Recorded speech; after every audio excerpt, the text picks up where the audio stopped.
ناظرین، پروگرام سوال آپ کا میں آپ کا میزبان ڈاکٹر شہزاد انصر آپ کی خدمت میں حاضر ہوں۔ تو محترم سامعین و ناظرین، آج کے پروگرام میں بھی میرے ساتھ جناب ضیاء المسیح تشریف فرما ہے۔ ضیاء المسیح اپولوجیٹکس کے حوالہ سے کسی تعارف کے محتاج نہیں ہیں۔ جناب ضیاء المسیح، ہم آپ کو پروگرام میں ویلکم کہتے ہیں۔ اس سے پہلے کہ ہم آج کا پروگرام شروع کریں، ایک خاص سوال جو ہے اس پہ میں چاہتا ہوں کہ روشنی ڈالی جائے، کیونکہ ہمارے بہت سارے ناظرین نے اس سوال کو جو ہے وہ خاص طور پہ بھیجا ہے اور ان کی خواہش ہے کہ آپ اس پہ تھوڑی روشنی ڈالیں۔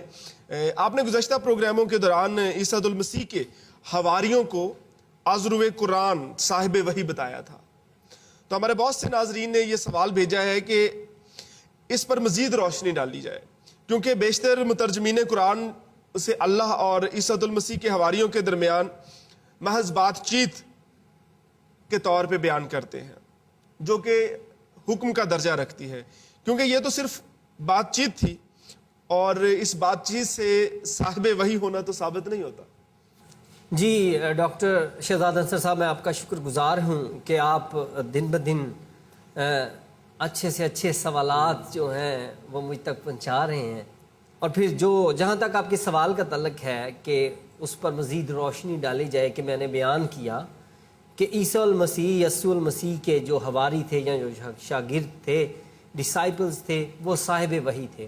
مسیحی حلقوں میں ہم اسے دل و جان اور کتاب مقدس کی روشنی میں اس کے قائل ہیں کہ وہ صاحب وحی تھے اور انہیں رسول ہونے کا درجہ جو تھا وہ حاصل تھا۔ لیکن یہ سوال ہمارے جو ہے وہ مسلم ناظرین کی طرف سے ہے، بالکل میں انہیں بھی بتانا چاہتا ہوں کہ اسلامی تناظر میں ہی اس بات میں بھی ایک ہیں، جدائیاں کم کریں، ہم اس بات میں بھی ایک ہیں۔ اور یہاں پر قرآن شریف کے مطابق بھی جو عیسیٰ مسیح کے حواری تھے وہ صاحب وحی تھے، اور میں نے وہ سورہ مائدہ 5ویں سورت اور اس کی 110 آیت کا حوالہ دیا تھا، جہاں پر جس کا ترجمہ اس طرح سے کیا جا رہا ہے کہ جب میں نے حواریوں پر وحی بھیجی، اور کچھ لوگوں نے اس کا ترجمہ اس طرح سے بھی کیا ہے کہ جب میں نے حواریوں کی طرف حکم بھیجا، اور آپ نے ابھی بتایا کہ کچھ لوگوں کا کہنا ہے کہ یہ تو ایک بات چیت کا درجہ رکھتی ہے، تو اس بات چیت سے کیسے پتہ چل سکتا ہے کہ وہ صاحب وحی ہیں؟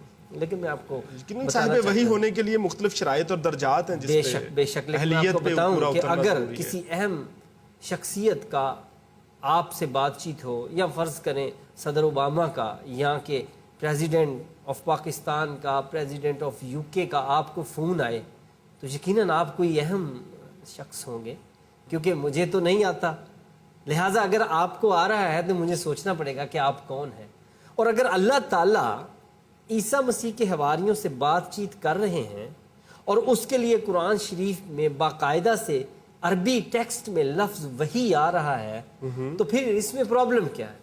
لیکن میں آج آپ کو ان کثیر تعداد کے بارے میں آپ کو بتانا چاہتا ہوں، ان مترجمین نے قرآن کے بارے میں آپ کو بتانا چاہتا ہوں جنہوں نے اس آیت کا اور اس لفظ کا ترجمہ باقاعدہ سے الہام اور وحی میں کیا ہے۔ تو وہ لسٹ سن لیں، مختصر سا جواب نہیں آپ ضرور، یہ ہمارے ناظرین کے لیے یقیناً علم اضافے کا سبب بنے گی۔ جی بالکل بالکل۔ تو سب سے پہلے میں ابو کلام احمد کو کوٹ کروں گا، انہوں نے اس کا ترجمہ الہام کیا ہے۔ ڈاکٹر محمد عثمان، انہوں نے بھی اس کا ترجمہ الہام کیا ہے۔ مولانا ذیشان حیدر جو اہل تشیع سے تعلق رکھتے ہیں، انہوں نے بھی اس کا ترجمہ الہام کیا ہے۔ یہاں پہ میں تھوڑا سا پاز لے رہا ہوں ضیاء المسیح صاحب، یہ جو آپ بتا رہے ہیں یہ مترجمین قرآن ہیں جن کا ابھی آپ حوالہ دے رہے ہیں؟ میں بتا رہا ہوں کہ کن کن مترجمین نے سورہ مائدہ 5:110 میں وحی کا ترجمہ الہام کیا۔ ٹھیک ہے، تو اس میں اشرف علی تھانوی کا 2 ترجمہ جو ہے اس میں بھی انہوں نے اس کا ترجمہ باقاعدہ وحی کیا ہے اردو میں جی۔ اور حافظ نذیر احمد، انہوں نے اس کا ترجمہ وحی کیا ہے۔ شاہ رفیع الدین، انہوں نے اس کا ترجمہ وحی کیا ہے۔ مرزا بشیر الدین جو کہ مرزائی فرقے سے جن کا تعلق ہے، انہوں نے بھی اس کا ترجمہ وحی کیا ہے۔ ابو منصور، انہوں نے بھی اس کا ترجمہ وحی کیا ہے۔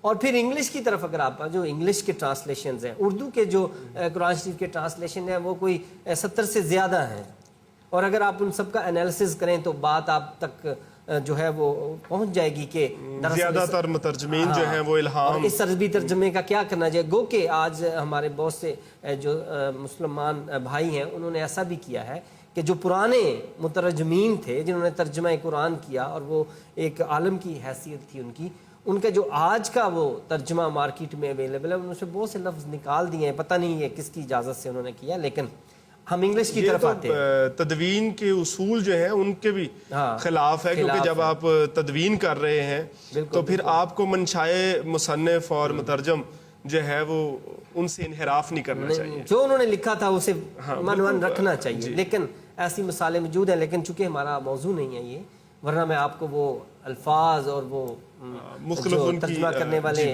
اہم شخصیات تھے ان کے بارے میں بتا سکتا ہوں.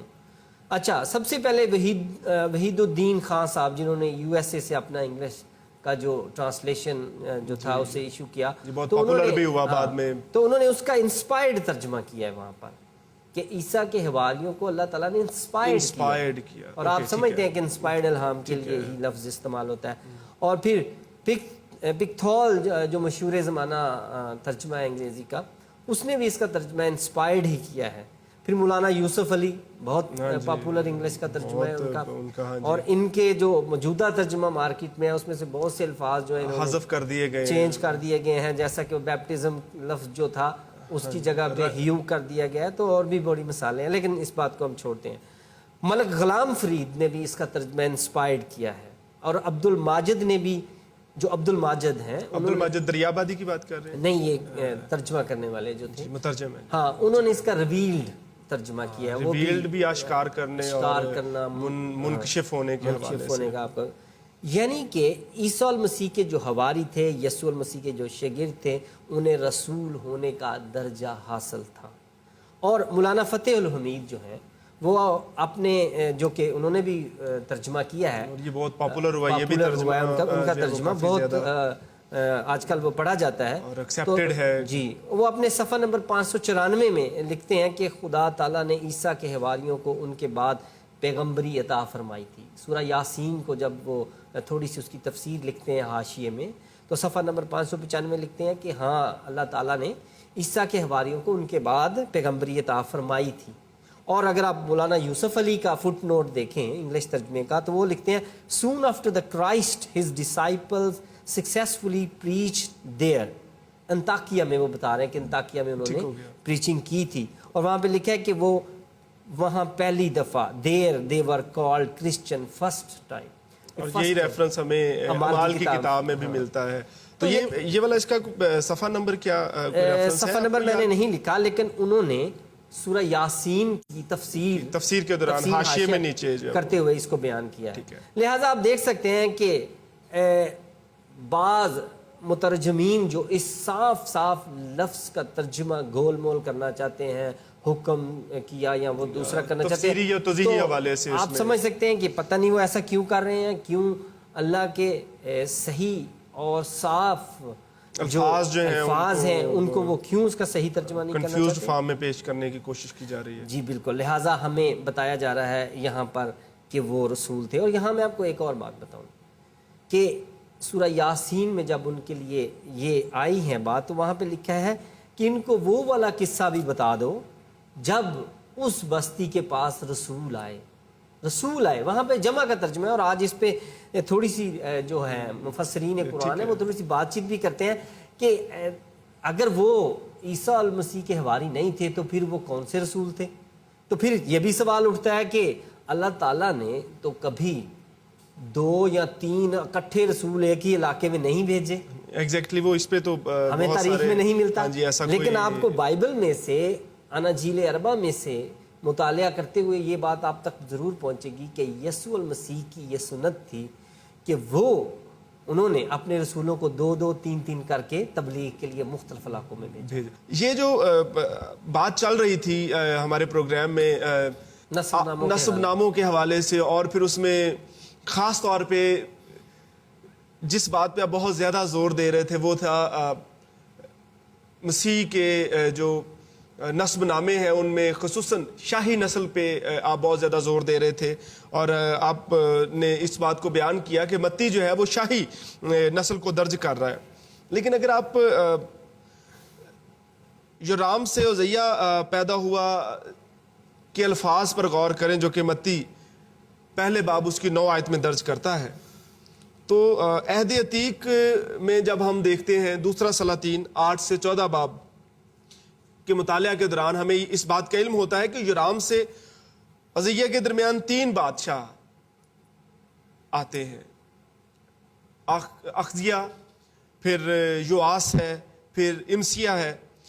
تو اب یہ 3 بادشاہ بھی اس دوران میں گزرے ہیں، جبکہ متی رسول جو ہے وہ اس کو صرف اس حد تک ڈیل کر رہا ہے کہ عزیہ جو ہے وہ یورام سے پیدا ہو رہا ہے۔ تو اس حوالہ سے جو آپ کا زور دینا ہے کہ جی یہ شاہی نسل کو پہ بات کر رہا ہے، شاہی نسل پہ فوکسڈ ہے، تو اگر وہ شاہی نسل پہ فوکسڈ ہے تو وہ ان تینوں کو کیوں شمار نہیں کر رہا؟ اگر متی جو ہے وہ شاہی نسل یا سمجھ گیا ہوں میں، آپ جو ہے وہ تک پہنچ گیا، میری بات سنیں۔ آپ نے بہت خوبصورت سوال جو ہے اس کو اجاگر کیا ہے، یہاں پر پیش کیا ہے، تو کیا اس کو لکھنا چاہیے؟ ٹھیک ہے، میں کہتا ہوں کہ اس پہ بات کرتے ہیں کہ متی رسول کے مطابق جب نسب نامہ جو وہ رائل لائنیج کو فالو کر رہا تھا اور وہ شاہی نسل کو درج کر رہا تھا، تو جب ہم دوسرے سلاطین میں دیکھتے ہیں تو ٹھیک ہے وہاں پر اخزیہ، یواس اور امسیہ بھی بادشاہ تھے جو یورام اور عزیہ کے درمیان میں آئے تھے۔ ٹھیک ہے، سوال میں پہلے سے موجود ہے یہ، اور بات پھر میں آپ سے وہی کہوں گا کہ بے شک وہ شاہی نسل کی جو تھا وہ انہیں درج کر رہا تھا اس میں، لیکن یہ چنیدہ شاہی نسل، سلیکٹڈ رائل لائنیج کو وہ بالکل جامع بادشاہوں کی جامع لسٹ نہیں آپ کو دے رہا تھا، اس میں بھی وہ سلیکٹیو تھا کہ وہ سلیکٹ کر کے آپ کو لکھ رہا تھا۔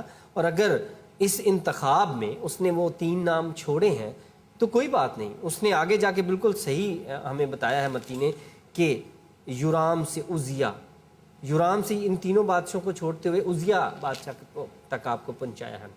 تو یہ جو اس نے چھوڑے ہیں اس کی بالکل وہی وجہ جو پہلے بتائی جا چکی ہے کہ کیونکہ یہ سلیکٹیو ہے، یہ کمپلیٹ جو ہے وہ رائل لائنیج نہیں ہے بلکہ سلیکٹیو ہے۔ ہر کسی کی اپنی اپنی سلیکشن ہے، اور خدائے روح القدس کی رہنمائی میں نے اگر اس نے ان تینوں کو چھوڑا ہے تو اس میں اعتراض کی بات نہیں ہے۔ میں آپ کو تھوڑی سی مثال دیتا ہوں کہ متی رسول نے ہزاروں ناموں میں سے کچھ کا انتخاب کیا ہے، آج کل کی مثال نہیں ہے۔ تو میں آپ کو بتاتا ہوں کہ بے نظیر بھٹو کو آپ لے لیں، اس کے بعد آپ بلاول بھٹو کو اگر آپ لے لیں تو آپ دیکھیں گے کہ ان میں سے آپ ذوالفقار علی بھٹو کے بہت سارے بیٹوں کے بارے میں آپ نہیں جانتے ہیں، لیکن جو کوئی سیاست میں آیا ہے اور اس نے نام کمایا ہے اور لوگوں نے اسے جانا ہے، پہچانا ہے اور اسے عزت دی ہے۔ ذوالفقار علی بھٹو کے کچھ اور بیٹے بھی تھے، وہ سیاست میں وہ آئے، ان کی جو اہلیہ تھی انہوں نے بھی ایسی کوشش کی، لیکن بے نظیر بھٹو جیسی جو شہرت ہے یا عزت ہے وہ کسی اور کو نہیں ملی، لہٰذا آج بہت سے لوگ صرف انہیں ہی جانتے ہیں۔ اب بلاول دیکھیں، بلاول بھٹو جو نام اس کا رکھا گیا، تو بلاول کا نانا ہے اور بلاول نواسا ہے، لیکن ان دونوں کو جوڑ دیا گیا ہے چونکہ اس خاندان کے یہ معتبر اور مشہور لوگ ہیں۔ اب بے نظیر بھٹو کے ساتھ بھی جوڑا گیا اور شادی کے بعد بھی زرداری اس کے ساتھ نہ جوڑا گیا۔ یہ ساری جو باتیں ہیں، یہ مصنف کیا لکھ رہا ہے، آپ کو کیا کس طرف لے کے جا رہا ہے، آپ انہیں کو صرف جانیں گے۔ جو لوگ پاپولر نہیں ہیں یا ان کا کوئی رول نہیں ہے، انہیں آپ اپنے تعارفی نسب نامے میں، متی رسول ایک تعارفی نسب نامہ پیش کر رہا تھا، اب اس میں وہ مکمل اس کا اختیار تھا کہ وہ کسی کا نام لکھے، کسی کا نام نہ لکھے، لیکن اسی خاندان میں رہے گا اور وہاں سے سلیکٹ لوگوں کو وہ درج کرے گا۔ نہیں دیکھیں، رول تو تھا نا، آخر 8 سے 14 باب کے درمیان ہمیں تینوں کے تینوں بادشاہ تو نظر آتے ہیں۔ میں تو کہہ رہا ہوں کہ رول سب کے ہوں گے، لیکن آپ متی رسول کی نظر میں خدا روح القدس کی رہنمائی میں وہ ان کا ہی ذکر کرنا چاہتا ہے جنہیں خدا روح القدس نے اسے اہمیت دی، اسے بتایا کہ ان کا لکھا جائے۔ لکھنے کو میں نے کہا کہ اگر لکھے جائیں نسب نامے، پہلے بھی بات ہو چکی ہے، تو پھر تو یہ بائبل کے جتنی 10 کتابیں ہونی چاہیے